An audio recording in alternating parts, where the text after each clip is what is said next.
Samihamano Bhagavata Aradhanam Vivikta Uparata Vishayavilasha Upavritopasamah Param Nirvrittim Avapa Tasmin.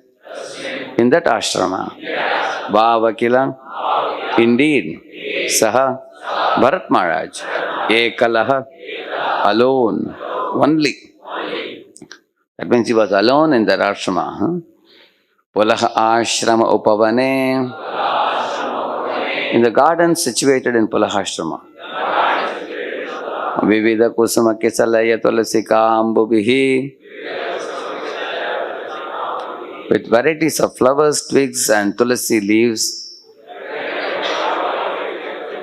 as well as with water. Kandamula phala upaharaihi, by offerings of roots, bulbs and fruits. Cha, and Samihamanaha, performing Bhagavataha, of the Supreme Personality of Godhead. Aradhanam, worshipping. Viviktaha, purified. Uparata, being freed from. Vishaya Abhilashaha, desire for material sense enjoyment. Upabrita, increased. Upashamaha, tranquility. Param, transcendental. Nirvrittim, satisfaction. Avapa, he obtained. Translation purport by His Divine Grace, E.A.S.Y Bhaktivedanta Swami Srila Prabhupada ki. In the gardens of Pulaha Maharaj Bharat lived alone and collected a variety of flowers, twigs and tulsi leaves. He also collected the water of the Gandaki river, as well as the various roots, fruits and bulbs. With these, he offered food to the Supreme Personality of Godhead Vasudeva, and worshipping him, he remained satisfied. In this way, his heart was completely uncontaminated, and he did not have the least desire for material enjoyment. All material desires vanished. In this steady position, he felt full satisfaction and was situated in devotional service. Everyone is searching after peace of mind. This is obtainable only when one is completely freed from the desire for material sense gratification and is engaged in the devotional service of the Lord. As stated in Bhagavad Gita, Patram Pushpam Phalam Toyam Yome Bhaktya Prayachati. Worship of the Lord is not at all expensive. One can offer the Lord a leaf, a flower, a little fruit and some water. Supreme Lord accepts these offerings when they are offered with love and devotion. In this way, one can become freed from material desires. As long as one maintains material desires, he cannot be happy. As soon as one engages in the devotional service of the Lord, his mind is purified of all material desires. Then one becomes fully satisfied. Savai pumsam paro dharmo yato bhaktiru dokshaje ahaitukya pratigata yayatma suprasidati vasudeve bhagavati bhakti yoga prayojitah janayatyashu vairagyam jnanam cha yadahaitukam. The supreme occupation dharma for all humanity is that by which men can attain to loving devotional service unto the transcendent Lord. Such devotional service must be unmotivated and uninterrupted in order to completely satisfy the self. By rendering devotional service unto the personality of Godhead, Sri Krishna, one immediately acquires costless knowledge and detachment from the world.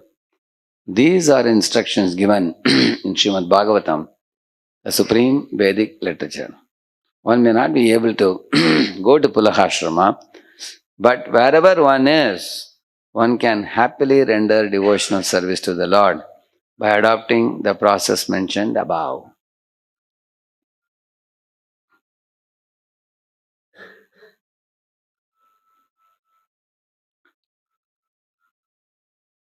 So very happy to be here at the lotus feet of Sri Sri Radha Madhava and the association of all the Kanpur devotees.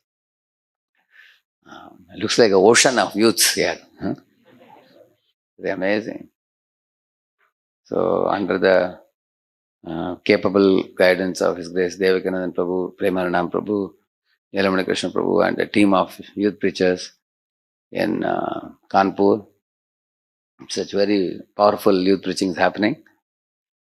When this temple was made, the hall used to be very big, and me and Premananam Prabhu often would be talking about how this is such a big, vast land, here 14-acre land, such a huge property.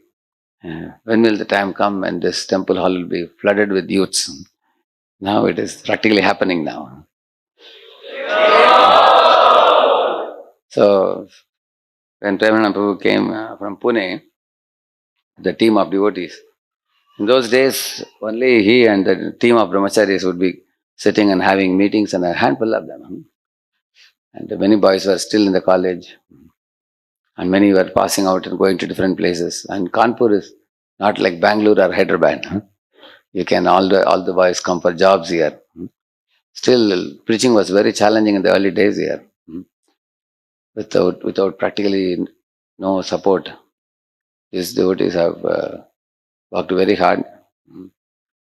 Premananam Prabhu, Neelamani Krishna Prabhu, Priyagovind Prabhu, Kurma Avatar Prabhu, Radheshyam Prabhu, and many other devotees. So they have been always Dina Din Gopal, what's the name? Dinanath Gopal Prabhu. So in this way, they all and there were a few years when they were a handful of them running this project under for Devakananda Prabhu's pleasure. Now the preaching has expanded in a very big way. Very happy to see all of you. And this morning we are discussing on Bharata Maharaj's devotion to Lord Krishna and his detachment, which he developed very naturally. So here it says, everyone is searching after peace of mind. This is obtainable only when one is completely freed from the desire for material sense gratification and is engaged in the devotion service of the Lord. So later on Prabhupada says here, as long as one maintains material desires, he cannot be happy, he says. And as soon as one engages in devotion service of the Lord, his mind is purified and becomes satisfied, then he is happy. For example, if you take a brick in the hand and keep it like this, any of you can catch it, very easy. But keep this brick in your hand for 3-4 minutes, what will happen? It appears that the brick's weight is increasing. Is it increasing? The weight is same. But you find it difficult to hold it. You feel like dropping it. Isn't it? So material desires also are like that brick. Material desire, if you have it, it's not a problem. But you have to get rid of it by substituting it with spiritual desire. If you don't do that, over a period of time, material desires become heavier and heavier. They become heavier. Therefore, what is the 10th offense against the holy name? To maintain material desires, even after understanding so many instructions on this matter. Now, what is a material desire? Atmendriya priti vanchatare balikam Krishnendriya priti ichadhare premanam. Which means any desire separate from Krishna for one's own enjoyment. Some enjoyment program which has no connection to Krishna, independent of Krishna. That is called material desire or sense gratification. And any program that is meant for pleasing Krishna, that is spiritual desire. Krishnendriya priticha dhare premana. Very simple definition. So, any desire to please Krishna is like gold. Any desire to enjoy separate, both are metal, but gold is valuable, iron is insignificant. So, any desire that is meant for pleasing Krishna means Krishna is the center. You bathe Krishna, you dress Krishna, you decorate him with ornaments and celebrate festivals for him, sing for him, dance for him, cook for him. That is spiritual desire. And if people think, I am the center, like Ravana thought or Hiranyakashipu thought, Kamsa thought. And it is not that only big asuras can think like that. Even we can think like that. We also have experience of how sometimes we want to be the apple of eye of everybody. We want to be in the middle and we want everything to revolve around us and we want everyone to be at our beck and call. So that type of self-importance, modern day civilization is called I, me, mine civilization. I, me, mine. Me. That kind of civilization where one considers oneself very important. So that is the reason why in this world living beings are all fighting with one another because everybody wants to be at the center and everybody wants to dominate others. So that is the cause of all our suffering, he says here. So we are all searching for peace of mind, but how can we attain that peace of mind? So I'm going to show you a PowerPoint now. See, this is Bharat Maharaj. This Bharat Maharaj, he was son of Rishabhadev. Rishabhadev had 100 sons. And the senior most of all the sons was Bharat Maharaj. After whom the country of India came to be called as Bharat. Before that, our country's name was Ajanabha Varsha during Rishabhadev's time. After that, it came to be called as Bharat Varsha. So Bharat Maharaj told, Rishabhadev told all his 100 sons that Bharat is the oldest, all of you be obedient to him and then rule the world. And then 10 of them are ruling the world. Other 81 of them became Brahmanas and 9 of them became Navayogindras. In this way, the whole family is a glorious family. So after Bharat Maharaj ruled the world, after he divided the property of the world to different sons, and then at a certain time he decided to retire and go to forest. While ruling also he ruled well, like he engaged Brahmanas in performing sacrifices for the pleasure of the Lord and welfare of all. You all know that, no? Annat bhavanti bhutani parjanyat anna sambhavaha yajnat bhavati parjanyo yajna karma samudbhavaha evam pravartitam chakram nanuvartayati gayah agayurendriya ramo mogham partasa jivati. Krishna is saying there is a dharma chakra cycle, like annat bhavanti bhutani. The living beings live on grains, but the grains cannot come unless there are rains. And rains cannot come unless yajnas are performed. And yajnas cannot be performed unless one is a devotee of the Lord. So they are all connected. In this way, the king arranged for yajnas to be performed by the Brahmins. And the Brahmins should perform yajna. And Bharat Maharaj was such an exalted devotee. When they were doing yajna for all the devatas, ultimately headed by Lord Vishnu, all these yajnas would begin with Harihi Om, like that they would begin. Any mantra. Many names of the demigods will be taken. Sham no Mitra, Sham Varuna, Sham no Bhavat Paryamam, Sham Nayindro, Brihaspatihi, Sham no Vishnu Rukramaha, Namaste Vayoho, Tvamevam Pratyaksham Brahmasi, Tvamevam Pratyaksham Brahma Vadishyami, Ritam Vadishyami, Satyam Vadishyami, Tanma Vavatu, Tat Bhaktaram Avatu, Avatu Mam, Avatu Bhaktaram. Om Shanti Shanti Shanti. See, this is beginning with Harihi Om. There are also Vedic mantras which will end with Vishnum Paramam Padam, like that it will end. It has to begin or end with Lord Hari's names, which means Hari is the Lord and all devatas are his subordinates. Ekala Ishwara Krishna, Arasava Bhritya. So he had the correct understanding. When the sacrifice was performed, he was thinking of Lord Hari.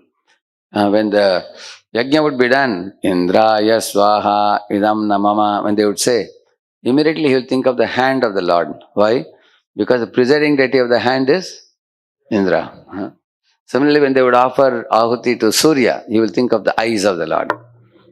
When they would offer ahuti for each of the devatas, like if they would offer for a Dig devatas, he would think of the ears. If they would offer to Ashwini Kumaras, he would think of the nose. if they would offer to Agni, he would think of the mouth of the Lord. Because each presiding deity for our parts of our body, uh, they are presided by. So he thought of the Lord's that particular part of the body. That which means they were offering sacrifices to devatas, but he was remembering, Supreme Lord Vishnu, which means he was a pure devotee as a king. And then he considered the praja like his own children, like father would take care of children, like that he took care of the citizens very well. He perfectly performed his duty. At a certain time, he retired from the family and went to forest. Now, why should one go to forest? What is the need? Prabhupada says nowadays politicians, until they are shot dead, they will not leave the post. Prabhupada is saying, till the last breath, people want to continue, drag on the program, and there is always competition for power. There is power-hungry people, money-hungry people, many of the people. But actually, in the Vedic times, the kings were chosen by the Brahmanas, and they would rule the kingdom, and at a certain age, when they are 50, 60, they would retire and they go to the forest. So there are 4 phases of life. 1 to 25 is called learn and grow. That's the first phase of life. Second phase of life is 25 to 50. It's called engage and earn. Third phase of life, 50 to 75, detach and attach. And the fourth phase of life, 75 to 100, pray and prepare. So you'll remember this. First 25, next 25, third 25, and fourth 25. Yeah. So once I was speaking on this topic, I asked the students, what is the meaning of learn and grow? They said, learn means probably go to school, college, and grow means become fat so that new dresses will come. I said, learn and grow. Learn and grow means learn spiritual knowledge. Kaumaram macharet prajño dharman bhagavataniha durlabam manusham janma tadapyadruvamartadam. That is learn. Learn spiritual knowledge. Right from the age of, that means we all are very late, isn't it? Better late than never. At the age of 5, we should start, Prahlad says. And learn and grow in what? Grow in maturity. What is maturity? When we go, not intrude with other living entities unnecessarily and not trouble other living entities. Understanding everything to be property of the Lord. So, dealing with the material energy and other spiritual living entities of the Lord, both very maturely, with the understanding that nothing in this world belongs to me. I am only a custodian of some material goods which are given to me by the Lord. Nothing belongs to me. Everything belongs to Krishna. In the same manner, all living beings are Lord's children, and we cannot harm them, hurt them, and we cannot dominate them, control them. They all are Lord's very dear part and parcels. So to have the right vision, this is maturity. Like how Prahlad dealt with his schoolmates. He induced them to become devotees by inspiring them, you see. And in this way, learn and grow. Then the second phase of life, okay, after you have learned, also learn and grow means to know what is matter, what is spirit, who is the controller of both. Nowadays, students passing out of engineering colleges, medical colleges, chartered accountants, people are unfortunately big ignoramus in spiritual knowledge. They have just no knowledge at all. Who we are, what this world is, who God is, why this world exists in the first place. Is it existing without any rhyme or reason? Or there is a goal of life? They just don't know. Unfortunately, they are graduating. Maybe probably they are graduating to earn some livelihood to fill up the belly. Earn a living, but they are not leading the life. They don't know how to lead the life properly. So, matter, jada, and spirit, Chetan, and Ishwar, the controller of both. If you know this, then you have proper learning and knowledge. Otherwise, other education is just jada vidya, mundane education. That can probably fill up your belly. It cannot save your soul. If you want emancipation, If you want to go back to the original happy, everlasting, blissful position from where we have fallen, then you need this knowledge. So that's real learning. So learning also means culture. Matravat paradareshu paradravyeshu loshtravat atmavat sarvabhuteshu yap pashyati sapanditaha. He says that to treat every woman other than one's own wife, one should treat every other woman as a mother. And one should not put hand in others' pocket to loot money. And one should not snatch others' property. And you should treat others the way you wish to be treated. So all this, Chanakya says that this is actually a Pandita. There is one more verse talks about Pandita. Vidya vinaya sampanne brahmane kavihastane shuni chaiva shvapake cha panditaha samadarshnaha. We should treat a cow or an elephant or a dog or a dog eater or a brahmana, all of them to be equal, seeing that in each of these bodies the same type of spirit soul is occupying these bodies. It's like saying one driver is driving the truck, one driver is driving Maruti, one driver is driving Luna. All these three vehicles have same type of driver.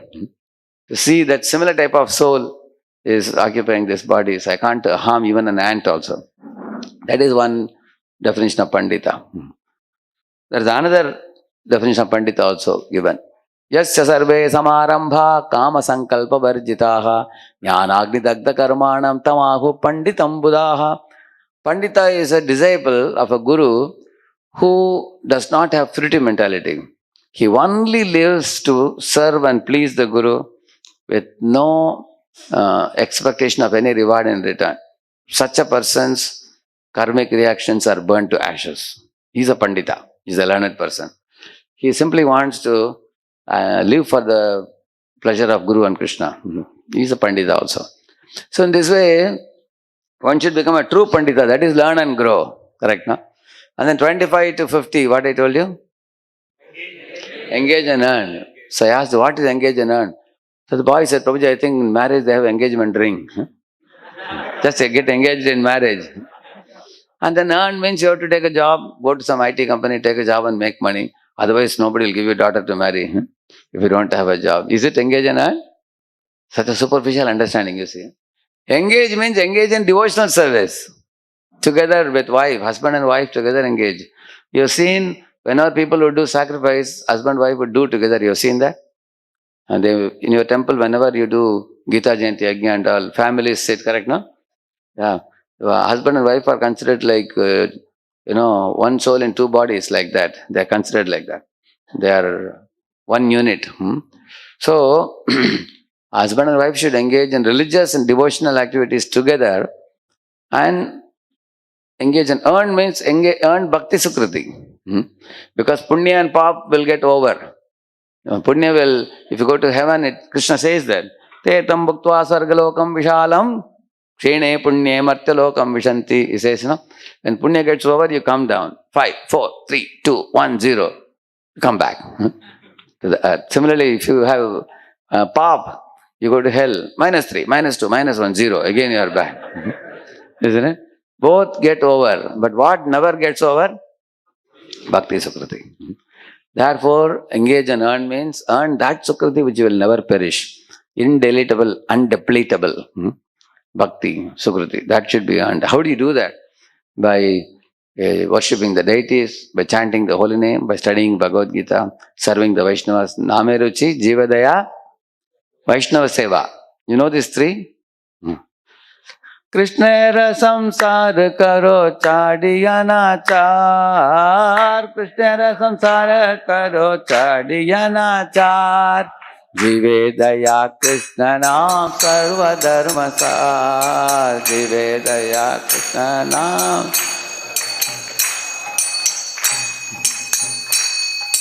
Jive daya Krishna naam sarva dharma sar. Jive daya. Nadiya Godru mein Nityananda Mahajan. Nadiya Godru mein Satiyate Naam Hatta Jivera Karan. सदावान जन है, सदावान जन है।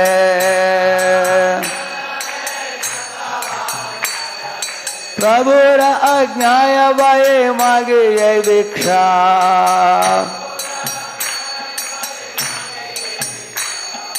बोलो कृष्ण भजो कृष्ण करो कृष्ण शिक्षा।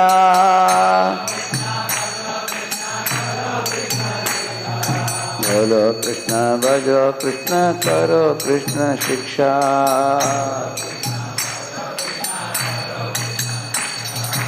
अपराध शून्य है लोह कृष्ण नाम। कृष्ण माता कृष्ण पिता कृष्ण धन प्राण। कृष्ण माता कृष्ण पिता कृष्ण। अपराध शून्य है लोह कृष्ण नाम। कृष्ण माता कृष्ण पिता कृष्ण धन प्राण। कृष्ण संसार करो चढ़ी अनाचार।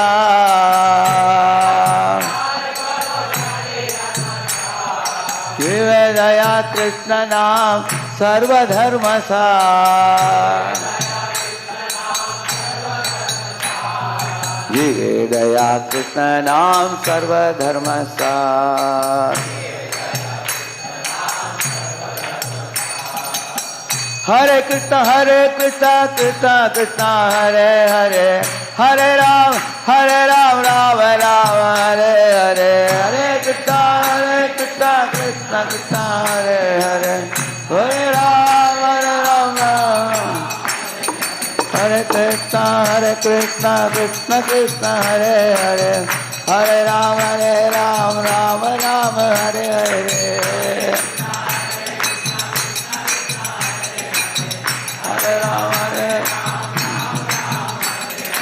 नित्याय गौरंग जय नित्याय गौरंग।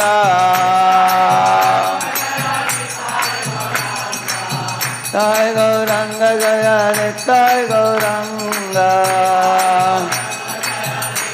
जय गौर हरि बोल हरि बोल हरि बोल। जय गौर हरि बोल।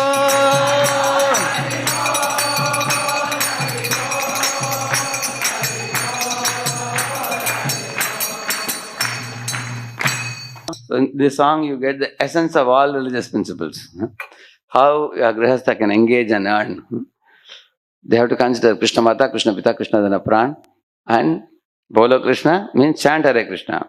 Bhajo Krishna means worship Krishna. Krishna Shiksha means Gita and Bhagavatam study. So in this way they have to engage and earn Bhakti Sukriti, which is a permanent asset they can carry with. And as they become 50 plus, then when they enter into Vanaprastha, in Tamil Nadu, South India, they do one second marriage, they call it, at the age of 60. They call it as a Shashti Abda Purti, when 60 years ends for the husband. So they do that 60th. So already one marriage is over. Second marriage with whom? With the same wife only. Second marriage also. Not that you marry one more. But what is this the second marriage? The first marriage is for taking responsibility in the material world. And second marriage is for giving up responsibility in the material world. Because when the husband and wife become 60 or so, it's called as Ugra Ratha Shanti. From age of 25 to 60, it's called Ugra Rath. You know why Ugra Rath? It's called Ugra means what? Ferocious. Because husband and wife, they climb the chariot of life and takadak, they have to solve this problem. You have to go to office and bring money, and the wife has to manage the small newborn baby. Quack, quack, quack, quack. It's making sounds. You know? And child is creating manners. She has to cook in the kitchen. She has to send the husband to office. And in-law, mother-in-law, father-in-law sometimes is creating trouble. You know, she has to manage them. She has her trouble and he has his trouble. It's Ugra Ratha, it is called. So how to make two ends meet, how to put up the home. Prabhupada says managing a home is more difficult than managing entire empire. So it's called as Ugra Ratha. Lot of challenges. You have to bring money. Sometimes money falls short. No matter how much money you bring, it falls short. It's like you have a tokri, you keep on putting water goods. It doesn't stay. Husband is wondering, what more job can I get? How to? So those people who have lived through family life, they can tell you more than me also. I only have watched. They have lived. They have experienced. They can tell you. You can ask any husband how difficult it is to satisfy wife, and ask wife how difficult to satisfy husband also. Both ways, not only one way. So you will see, to satisfy husband, wife, children, mother, father, in-law, mother-in-law, father-in-law, everybody is not very easy in this world.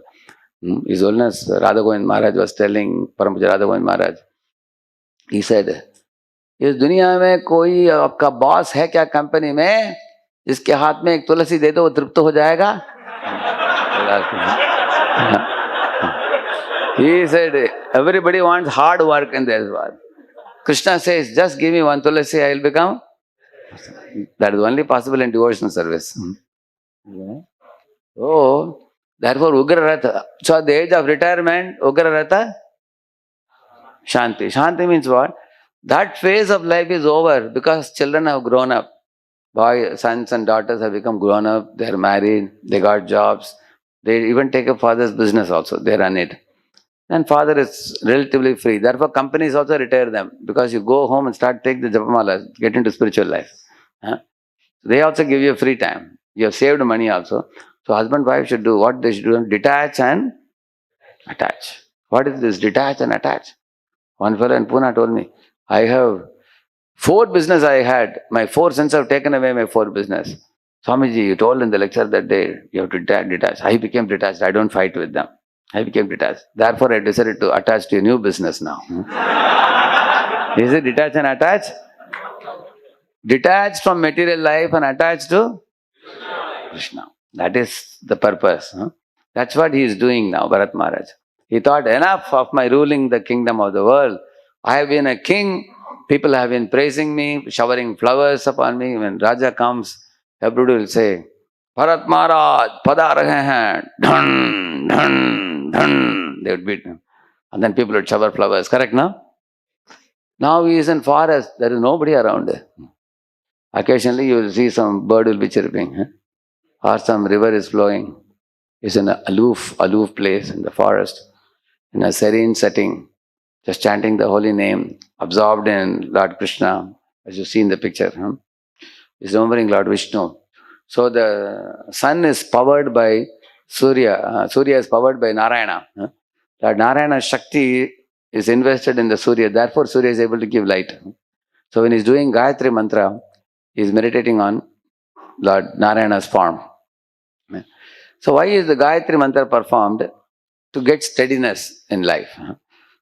Because our mind is very unsteady like a boat in the ocean.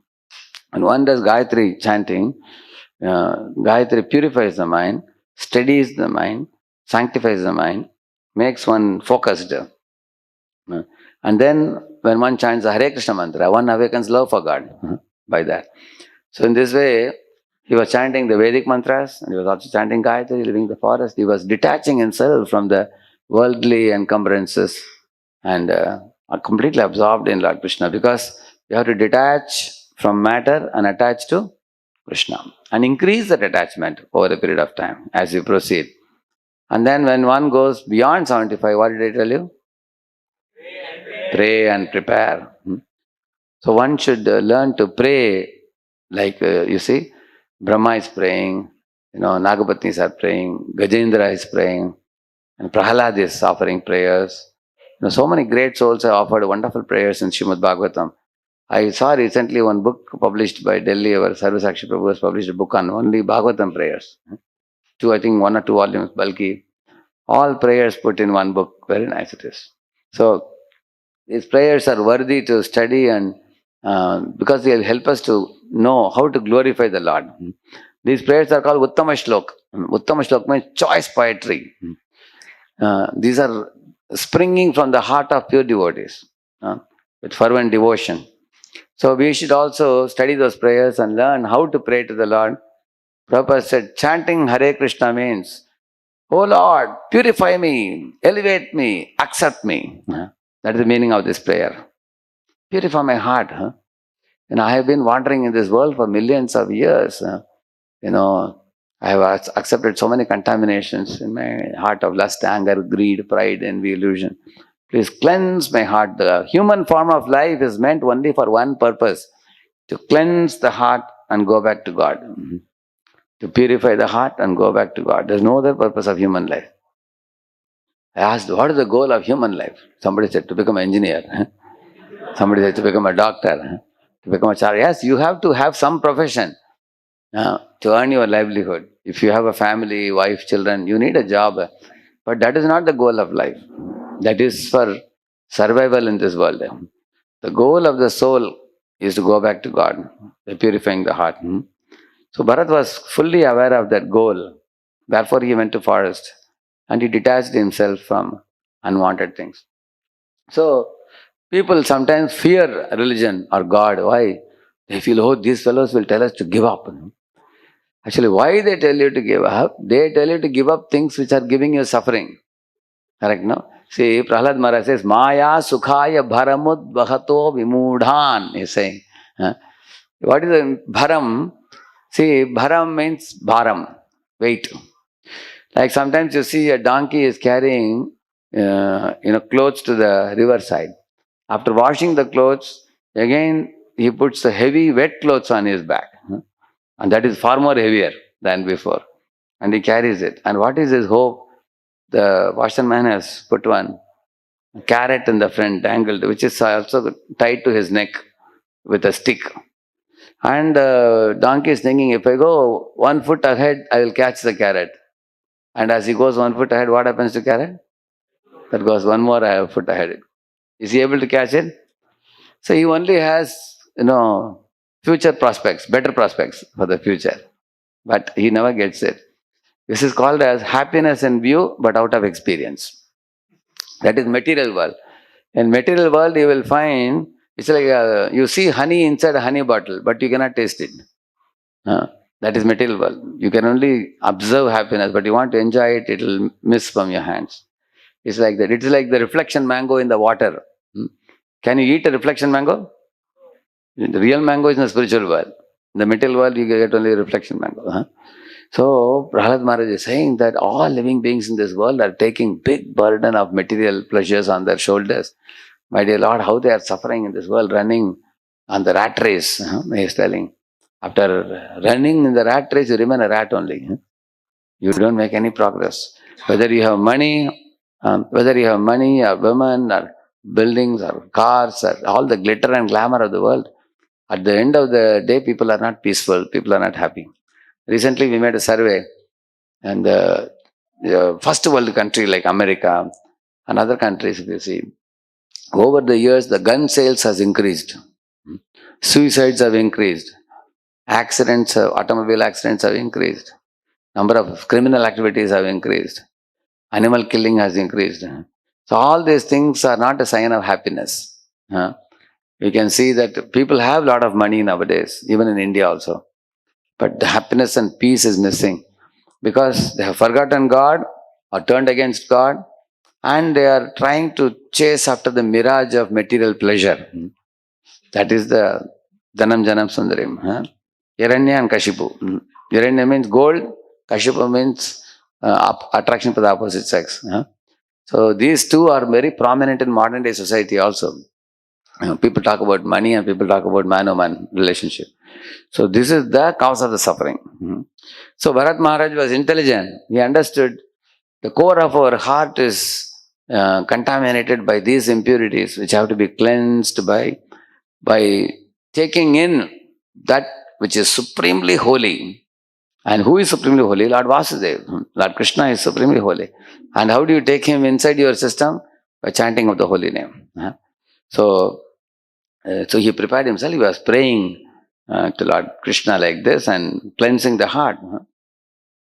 So here you see in the Pulahashrama, he attained very easily peace of mind and satisfaction because he became free from the material desires and engaged in varieties of devotional service. So I wanted to show you something very practical for the students here. Modern day students' head is like this. Correct, no? Needless to explain anything more than this, correct? No? This is a situation. filled with so many junk. Huh? So, do you agree we have to cleanse the mind? So, for that requires focus, you see. Hmm. Without focusing, just like you see, all the students are very attentive, right? Huh? Only when you focus, you can hear. Like you see, to pour oil from one teapot to another teapot, you need focus. You see, when you put from one teapot, gubuk like that it comes. When it's coming, you look here, it will go outside. Correct, no? It requires focus. Similarly to welding, you need focus also. If you take very close, it just sticks. If you keep it little away, now no welding. So it requires focus and concentration. Similarly, Arjuna, amongst all the Pandavas and Kauravas, is considered the best for concentration and focus. One pointed concentration. When his Guruji asked him, what do you see? Do you see the tree? He said, no. Do you see the branches? No. Do you see leaves? No. Do you see me? No. Then what do you see? Do you see the bird? He said, no. What do you see? Only the eye. So that means he could focus very well. Even all of us can think in our lives, you have heard this statement many times, that you should keep yourself in the present, not in the past or future. In case something happened in the past which worries you in the mind, say, in one of the question papers, you answered only 4 questions in the first page. You never turned the page. And the 5th question was in the second page. Although you knew it, you didn't write it. How many of you will come back from the exam and cry? Honestly. Correct? No? You knew the answer, but you didn't turn the page. You thought only 4 questions are there. So you lament. One boy was crying for 1 year. Can you imagine? Every day he will tell different friends and cry. I missed that one question. Although I knew it, I would have got centum. I got only 80 or whatever. So what cannot be cured must be endured. So don't worry about the past. So don't invite suffering now, remembering the past. Similarly, don't fear about the future problem which is going to come now. Anyway, the problem will come and you'll suffer. That is another time. Why to bring the suffering now and suffer now? Correct now? So how can you keep yourself in the present? 3 questions you have to ask. What am I doing? Why am I doing? How am I doing? Ask these 3 questions. What am I doing? Like Arjuna is thinking, what am I doing now? I am sending the arrow now. Why am I doing? That's a purpose. How am I doing? That's a quality of work. So these are the 3 things we should do. Like I'm chanting now. What am I doing in the morning? Sitting? Chanting japa. Hare Krishna, chanting. And why am I doing? Because the goal of human life is to cleanse the heart. Therefore I am doing. And how am I doing? Am I concentrating or not? That is how am I doing. Okay, if you understand that I am not concentrating, what I should do? Bring it back. Yeah, bring it back. So these 3 questions will help us to focus at the present. So therefore Arjuna did not miss the target. He exactly hit the target. So here you can see the magnifying glass, if it is kept at a focal point, it can burn the paper or cotton, isn't it? So see, if you take a magnifying glass and you shake it like this, will it be able to burn the paper? Our mind is shaking or not when we are chanting? Mind is going too many places. Then how can we get concentration? So we have to make the mind still and just focus on hearing of the holy name. And that is what Bharata Maharaj did when he went to forest. He withdrew his mind from unwanted clutter. He took his mind away from matter, clutter over matter. And then he focused it on the holy name. Like same thing Dhruva Maharaj did. Om Namo Bhagavate Vasudevaya. Who chanted this? Dhruva. And he became purified. Do you agree he went to forest with some material desires? Correct? And then over a period of time of chanting holy name, his material desires got cleared. They vanished, purified. So he told the Lord, Kacham Vichenvana Pidiviratam Swamin Kritatosmi Varam Na Yache. I don't want any material benedictions. I'm just pleased with, the darshan, he said. So in this way, that means his heart got purified. He must have focused very well. He must have made the mind still and focused. So mind becomes agitated when we add material desires to the mind. Like if you add a virus to the computer, computer gets agitated, correct now? just opens any file without your permission. Or the computer is hanging. Correct, no? When you put the virus. But when you reformat the computer completely, virus is gone, then the computer functions in a very healthy way. Correct, no? Same thing with our mind. If you're going to put the virus of material desires, then the mind is going to go crazy. But if you remove the viruses, mind is clean, you will become very cheerful. You will become very peaceful. Initially peaceful, eventually cheerful. Just like a room, if you are eating prasadam and it is not washed, dal, rice, everything is sticking to ground, you come running inside with your barefoot. When you put it on the rice or dal, you feel nice. How uneasy you feel. Hey, you guys haven't cleaned the room. On the other hand, think about throwing water or phenol or Dettol something and completely washing the room, and then you take a wiper and clean it and put on the fan, it's dried. Spick and span it looks, isn't it? That looks, everybody feels very nice when they come. Similarly, unclean heart cannot make you happy. A clean heart can make us happy. See, what is the difference between mind and heart? Mind is called, there are two minds. One is called conscious mind. Another one is called subconscious mind. So subconscious mind is called reflective mind. And conscious mind is called reactive mind. It's superficial, conscious mind. Conscious mind, subconscious mind, correct, no? This is called heart. This is called mind. Reflective mind or subconscious mind is called chitta. We call it heart, we call it. So what is the difference between mind and heart? In mind, you think of the past, you think of the future. Worries of the past, fear of the future. You worry about the past.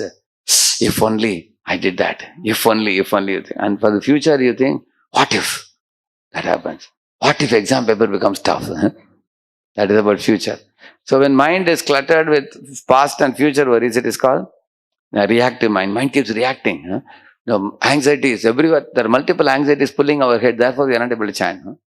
So, and subconscious mind has other problems like revengeful attitude, hatred, or attachment. Kaikeyi's attachment to making the son the king. Dhritarashtra's attachment to making his son the king, isn't it?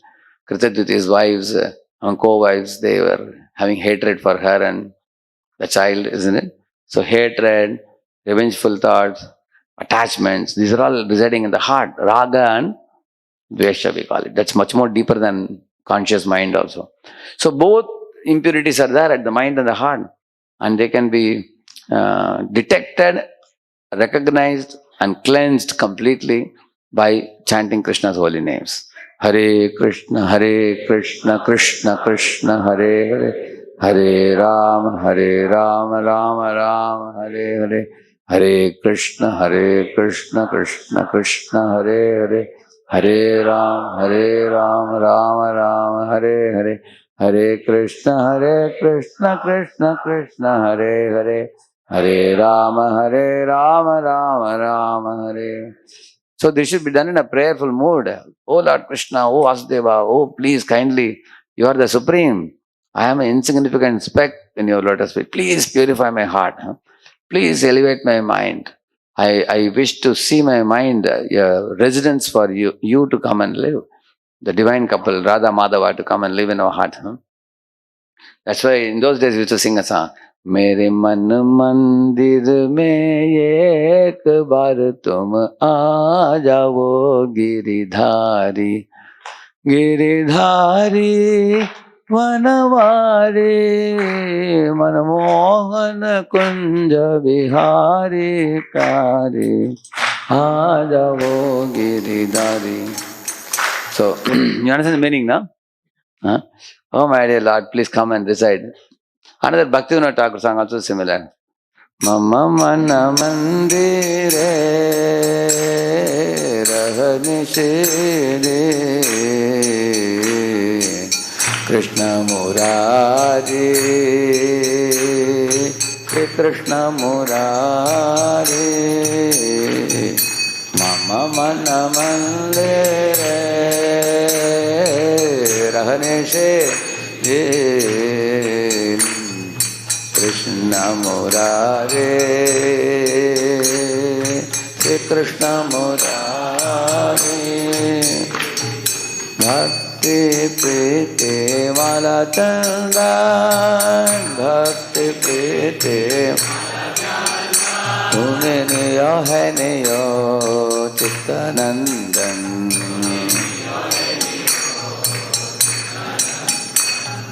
जीवन मरण तव पूजा निवेदा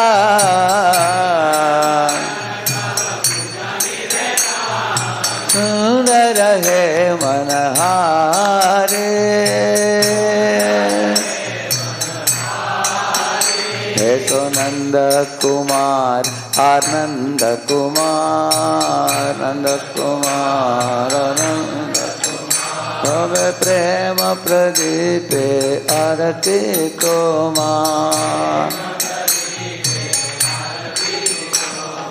नयन यमुना जरया निवार तुम्हारा विरह गिरिधारी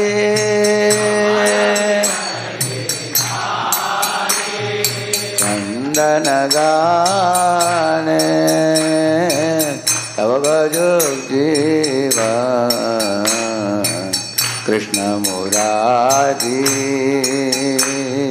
श्री कृष्ण मुरारी वंदन गाने तव भजो जीवा Krishna Murari Shri Krishna Murari Krishna Murari Shri Krishna Murari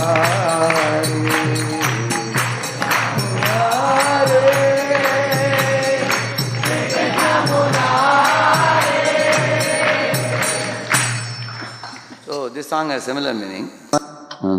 Oh Krishna Murari, please come and reside in my heart day and night. And I'll offer you, lamplight of my love. I'll offer you chandan, I'll offer you garland. Actually, if you have a very simple heart, simple mind, this kind of bhakti can quickly be practiced without much difficulty. But recently one boy asked a question in my travels. But you keep saying simple. What is the meaning of simple? I said, first you understand what is complicated. That is very easy for you to understand. Complicated means crooked. Crooked means to think, I am the center of everything. Actually, we are so insignificant. One tiny coronavirus shook the whole world for the last 3-4 years. Whole pandemic. There was one cartoon I saw where all the people are inside their homes with the masks and looking through the windows. And all the animals in the zoo are wandering in the road. And they are watching people as if they are inside cage. They had put a cartoon. Was it true or not last 2-3 years? Like, and man is so proud of his advancement. One tiny virus you can't even see with eyes, and that is shaking the whole world. So simplicity means to understand Krishna is in control, and I am insignificant. What is this earth is not even a speck in the whole of millions of universes. So in this way, the purpose of chanting is to cleanse the heart. Bharata Maharaj went to forest, chanted the holy name, meditated on Lord Krishna, his pastimes, and he was getting purified. So we have to feed our mind and fence our mind. Let us see what we should feed our mind. See? You have another mic? No, you don't have one more mic. Feed your mind with good, clean, pure, powerful, and positive vibrations. What you should feed your mind? Good, clean, pure, powerful, and positive. What is that which fits this description? You see, in the Chaitanya Charitamrita, Krishnadas Kaviraj Goswami says that watering the plant is equivalent to our hearing and chanting in spiritual life. Our bhakti lata is like a creeper. Our bhakti is very tender. If you want to make your bhakti mazboot, like you see a mango tree is a sapling in the beginning. You know sapling? You can easily uproot it. But if you keep watering it, it grows and becomes a big mango tree. It becomes thick. You can't even shake it. It becomes strong. If you want to make your bhakti very strong, you have to do hearing and chanting. That means two things. I have shown you two pictures here. If you see the left top, Guru is instructing disciple. This is one type of hearing. Huh? Guru gives knowledge to disciple, like Prabhupada is giving through his books, and you're also hearing from your mentors. So you're hearing the knowledge. That is one of the ways you nourish your devotional creeper, Bhakti Lata. Another way you nourish your Bhakti creeper is this picture below. You see a devotee is chanting Hare Krishna for the divine couple. This is another hearing. So hearing the holy name, hearing the holy fame. These two things are the real food for the soul, we can say.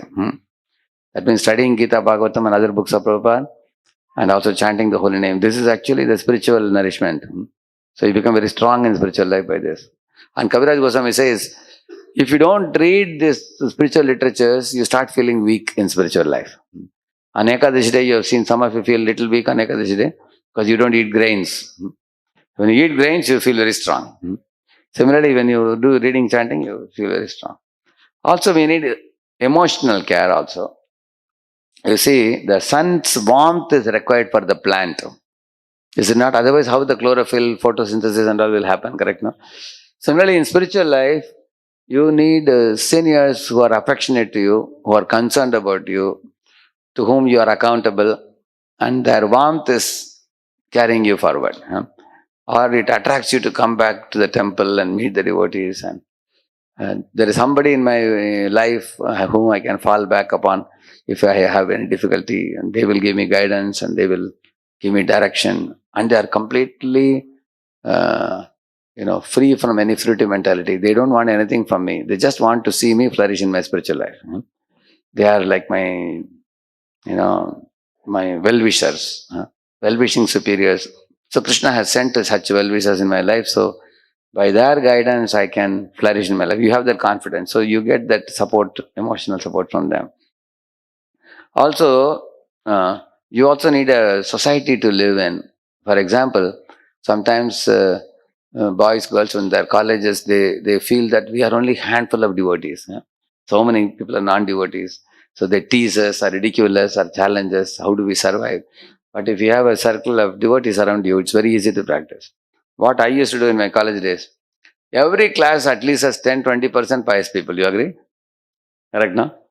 So you post two pious people on either side of you. They are like Jai Vijay, they'll bodyguard. And they will always keep talking nice things in your ears. I had one boy this side. He will always talk Vishnu Sahasranam. When the teacher is late for the class, he will tell, I'll tell you one name of 1,000 names. And he will tell me the meaning also.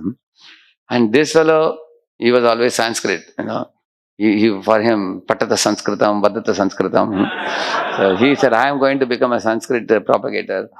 So these two fellows will be feeding nice vibrations to me. So what is my intelligence? To keep these two fellows on my side. Correct, no? So then you have no problem. Although the classroom is big and there are 150, 200 students there, nobody can disturb me because I have posted the right people next to me. Correct, no? So we all need such social support around us. And physical care is a sand which catches the plant. Similarly, our physical body also should be healthy. Then only we will be able to. So, like it is said, a healthy mind and a healthy body, it is said. If body is sick, then the mind is also worried. What is going to happen? My body is not cooperating. Mind also gets worried. So, body and mind are connected. So, have a healthy body, have a healthy mindset by having, peer association and then superior warmth also, and then spiritual nourishment. All these things put together can keep your body, mind, soul stable. So, in human life, you can inquire about all these things. You can study the wisdom literature, you can chant Maha Mantra, you can discriminate right from the wrong, you can pick up good habits, drop bad habits, and you can know the difference between what is moral, immoral, and ethical, all these things. Spirituality and goal of human life. So, till now, I told you about the feeding the mind, correct, no? Feeding the good things like, spiritual care, emotional care, physical care, all that. Now, what do we fence the mind from? Bad, unclean, impure, weakening, and negative inputs. We should avoid. Therefore, we have to be, just like, if you have a gutter which is stagnated, a lot of mosquitoes come there. Correct, no? Because that becomes a breeding place for the mosquitoes. Whereas, you will see that if there is a pure lake, then the Manasarovar lake, swans will come and live there. Or you have a beautiful temple like this. And pious-minded people who are eager to advance in spiritual life, they come and throng the place. Say, you open a liquor shop, those guys want to drink, they will come there. You will see that Tamaguni, Rajoguni, Sattaguni ambience you create, those people will come to those places. Like if you have a dustbin, all the crows will come and sit there. You will see. They will all have a meeting around the dustbin. Isn't it? Pulling out dirty things like that. So these are also tamoguni creatures. Tamoguni creatures. Satoguni creatures like cow. Cow will die, but she will never eat flesh or meat. Cow will only eat grass. Let's see that. It's a satoguni creature. So similarly, if you want to fence your mind, you should know what are the rajoguni, tamoguni items that you should fence yourself from. Keep away from. If you really want to advance in spiritual life. See here, you have to fence the plant from the wind. See how the wind is blowing. And also you have to fence the plant from goat eating. Correct, no? Goat should not put the mouth. Yeah. Isn't it? Like this, the fencing is required. Let us see what fencing we can see. We have to fence from social media. See? He's saying, how do you know social media is affecting your life? Is it distracting you from your studies? Uh, or are you, like many people are having a TV at home. Why? There are so many problems in the world. They just put on the TV to forget the problems. They can get into watching some movie or anything. Are you cyber bullied? You see the word he's using, cyber bullied. Cyber bullied means you are flatly knocked down on the ground and somebody catches you by the leg and drags you on the road. Can you imagine? How many students are feeling that they are dragged by the media, not able to keep the smartphone down, not able to study for the exams. They are being dragged by pop-ups, dragged by beep sounds. They are cyber bullied. One boy said, Prabhu, if anywhere I go, if Wi-Fi is there, I am dead. That's how I am finished. Why this Wi-Fi is everywhere, Prabhuji? Why Wi-Fi? Everywhere. Somebody should destroy this Wi-Fi, he was telling. See, you can't destroy Wi-Fi, but you can save yourself. Correct? Everywhere you go nowadays, nowadays they give connectivity in buses also they give. In buses also, everywhere they give, correct now? There's special connectivity. So you connect and then you become cyber bullied. You spend more time online than with family and friends. That is another symptom. There are people in the same house sitting in two different rooms with their own media gadgets. They don't talk to each other. And they are having some distant friends somewhere, another part of the globe. You can see that. Train also, you can see people, everybody sitting with their smartphone, sitting next to you. They don't even look at each other. That's what he's saying. Feeling of anxiety, depression, loneliness. So all these things are affecting our mental health. So this is what you have to fence ourselves from. How do we do that? I don't know whether you are aware, there is one video which shows that the Facebook company owner and all these people, their children, they don't allow them to use Facebook. You know that? Facebook company owner doesn't allow his children to use Facebook. Yes, he says, I don't want to trouble their lives, he says. He only want to trouble the world. So they are very smart. Such parents, they have put parental control also for use of smartphones. Those are all very allied people are very shrewd because they know we want our children to become great men like us. Like, Apple and, the Mong companies, no? Meta, Apple and Netflix. And then which is the other one? Amazon and Google. So these fellows, they want their sons and daughters to become their successors, so they don't let them waste their time in social media. You can see that. They are smart. So we have to have restriction. In a day, only this many hours, 1 or 2 hours, we will use it. Other time, just keep it inside. Unnecessarily, don't waste your time in that. See, focus is lost by distracted eyes. See, this is the problem.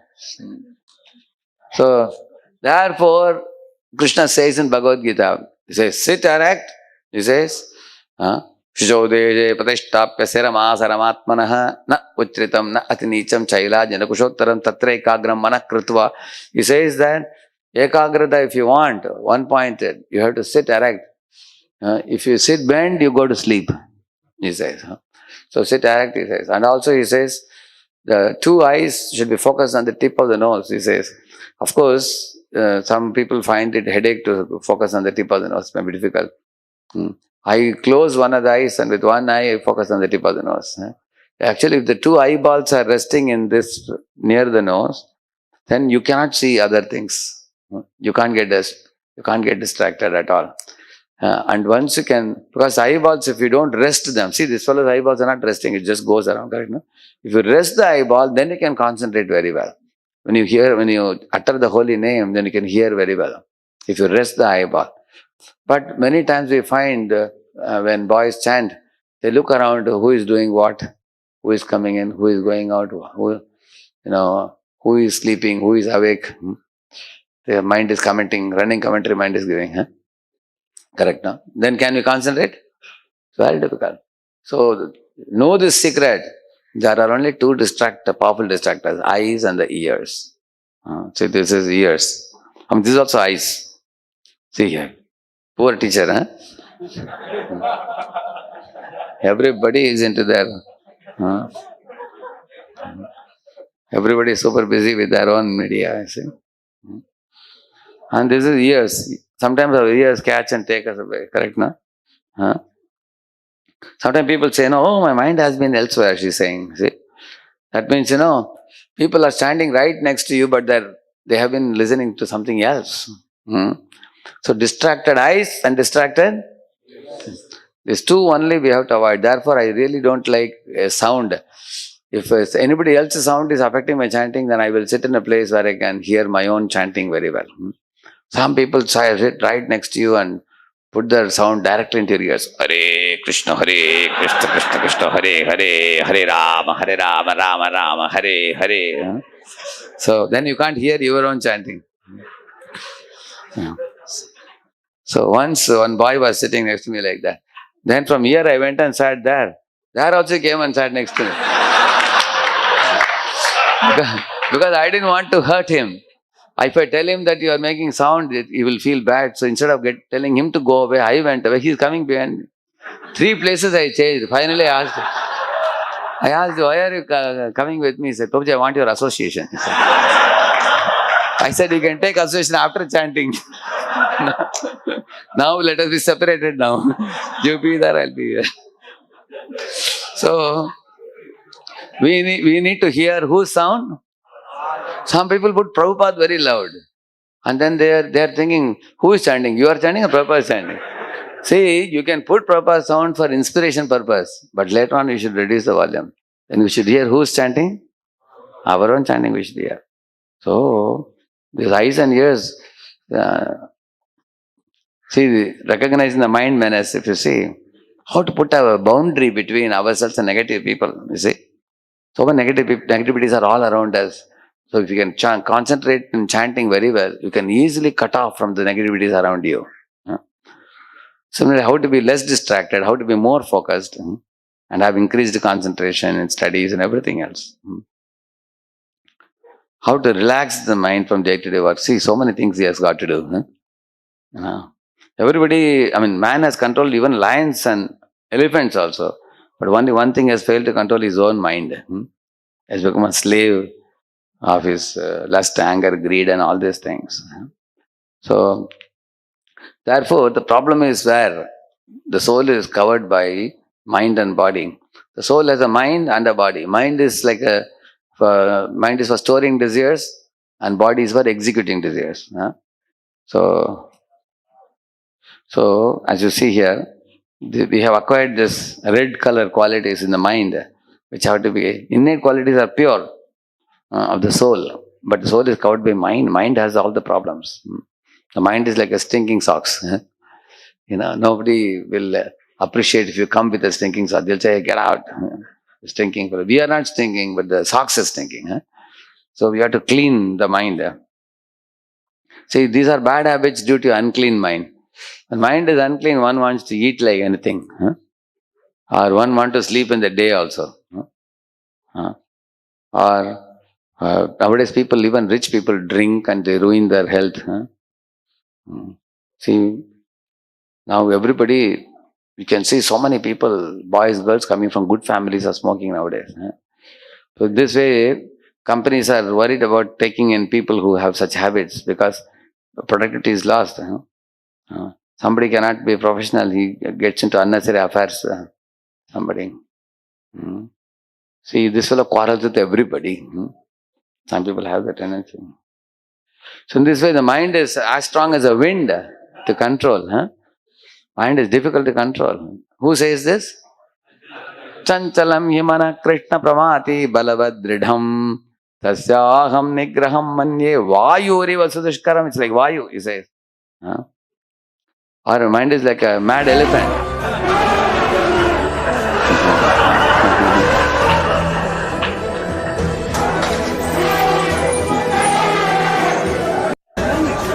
See, it's lifting the whole bike.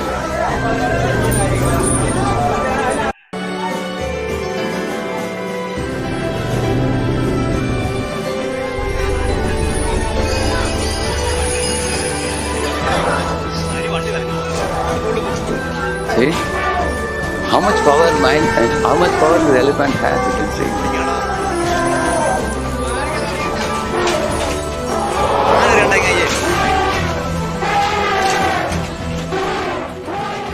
See, it is not an exaggeration.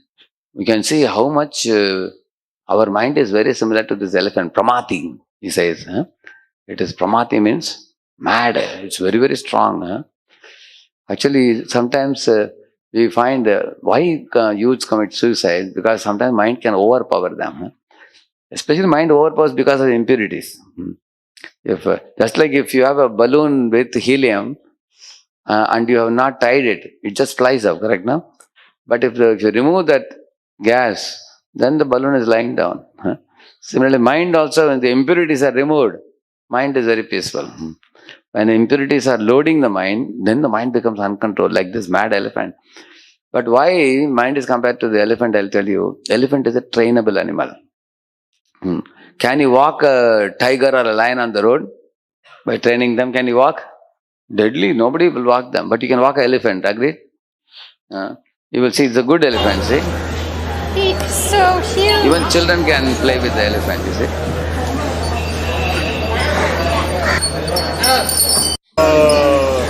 Food. Okay, do it, Dave. In his nose. He's got a nose full of money. Okay, get under there. There you go. Okay, Rach, you up. Yeah, nice. See, so many children around the elephant.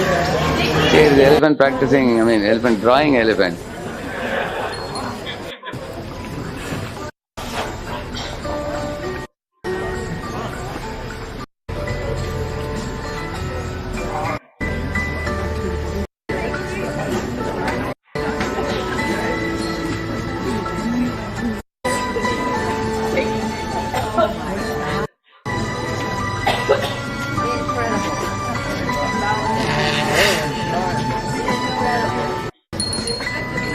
See one flower?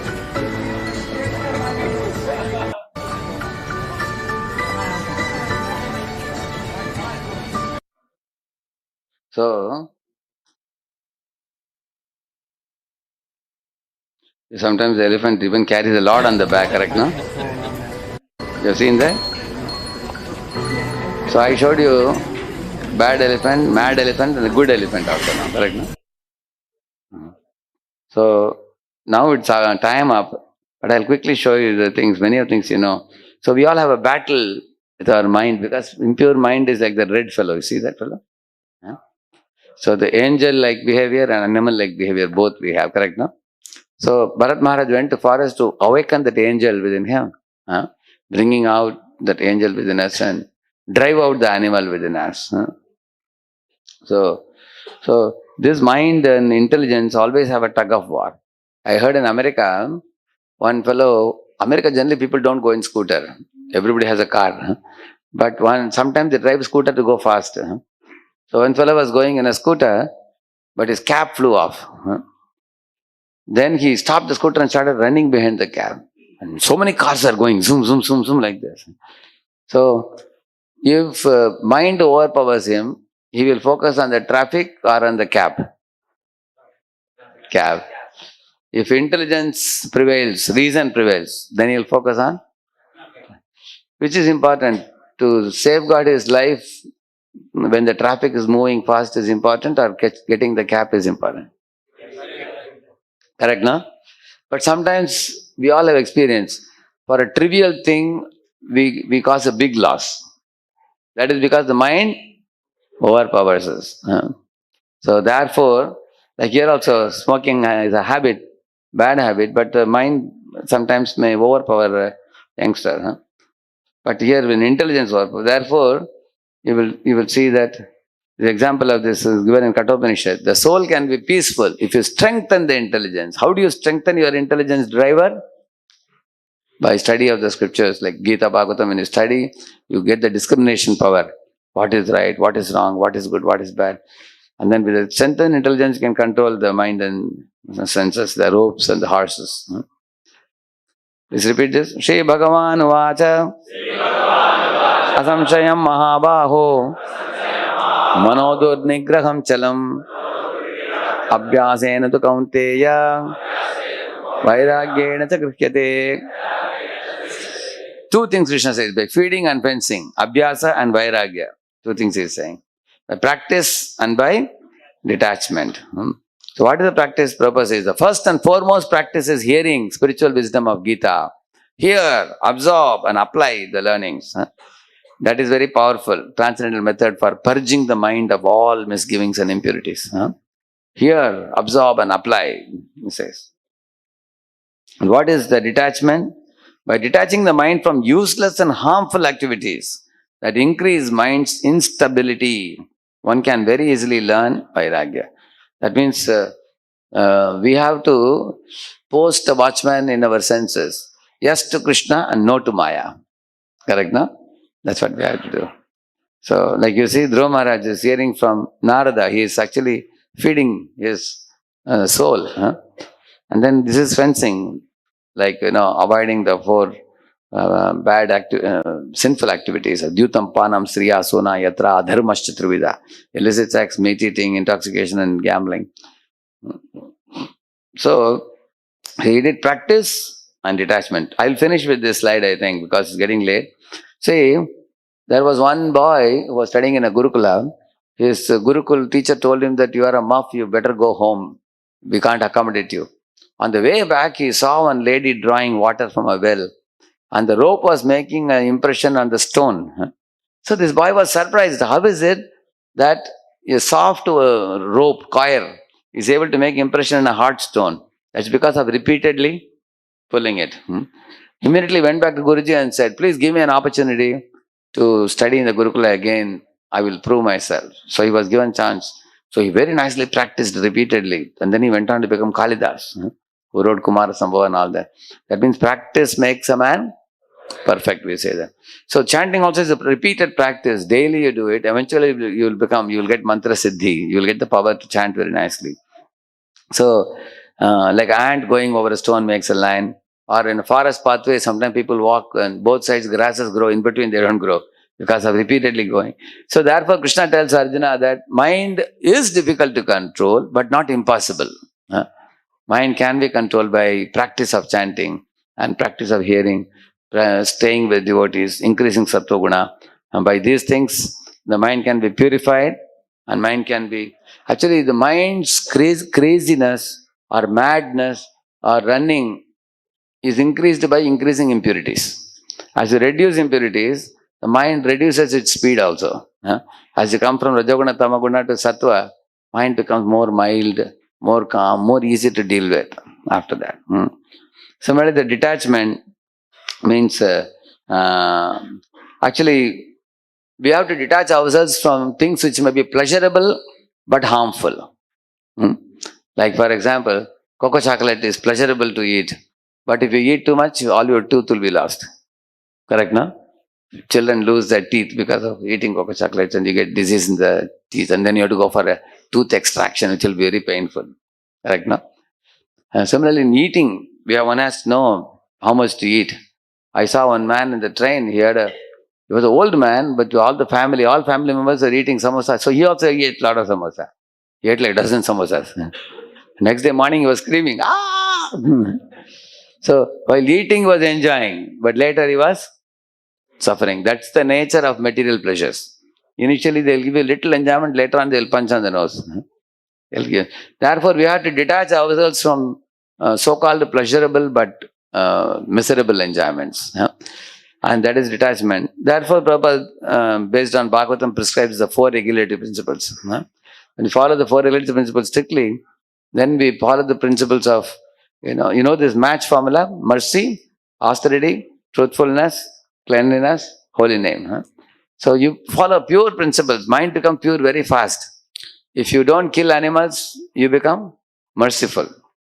If you don't smoke or drink or take drugs, then you develop austerity. And if you avoid illicit sex, then you're clean in body and mind. And if you don't gamble or speak lies, then you're truthful. So when you cultivate these sublime qualities like mercy, austerity, truthfulness, cleanliness, then your mind becomes very pure. So you become pure in habits, you become pure in mind, then pure in speech, and then your chanting becomes very easy to concentrate. When we follow these things. So otherwise, if you don't do these things, this is the situation. See the poor driver, the situation. He has no control. So therefore, I was telling about the mantra meditation. So mantra meditation. This is the David Brian Wolf has done research on the thesis on the chanting of the holy names. This is another one I found recently. Neurologist study shows Mahamantra could help anxiety and schizophrenia. Can you imagine? Schizophrenia means a group of people are targeting me, they are going to attack me. That kind of imaginative fear. Imaginative fears are removed by chanting. This is done in Detroit. Is written below. You see, Vivek Baluja, a neurologist at Henry Ford Hospital in Detroit. Like this, there are more than 25-30 international papers now published on chanting of the holy name now. Probably it's going to become chanting of holy name may be prescribed in the colleges and universities very soon. There's a likelihood. Like in UCLA, University of California, they have a music meditation club. Every week they come together, half an hour to 1 hour, they have kirtans, 60, 70 boys and girls come for that. The club only is called Music Meditation Club. Yeah. So in this way, there are many things we can say. Okay, now we'll stop with this. It's getting late now. Shri Prabhupada ki, Gaur Bhakta Vrinda ki. Thank you very much. Hare Krishna. You want to announce about Prasad? They know it?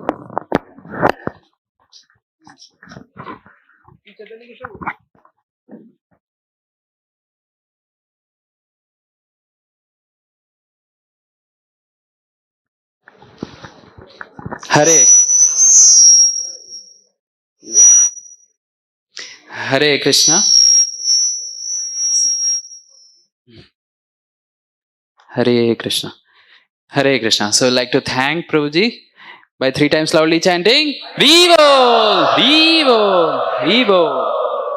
And now we will be having our next classes at different venues. All of you might have seen up on the notice board on the